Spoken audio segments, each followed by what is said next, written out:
бір түйір дән ертегісі. Ертеде құмырсқалар өмір сүріпті.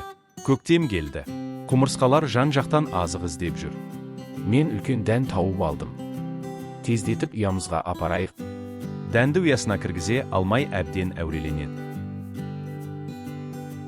Ұяның аузына сыймайды екен. Ұяның аузын үлкейту керек. Онда дәнді жерге көме тұрайық, әйтпесе торғай алып кетеді. Дұрыс, дәнді көмейік. Дәнді жабылып көмеді. Күн күркірейді. Жаңбыр жауады. Осы кезде бәрі ұяға кіреді. Күн ашылады. Күннен күнге жапырағы үлкейіп, сабағы ұзарып өсе бастады. Жапырақтың басы қылтиып қалыпты. Одан үлкен сары гүл шығыпты. Сол кезде жоғарыдан бірнеше дән құлап түседі. Бұл дәндер қайдан пайда болған? Дәндер сары гүлден төгіліп жатыр екен. Бір дәнді келесі көктемде тағы да көміп тастайық. Табылған ақыл, сөйтейік. Дұрыс, мен келісемін.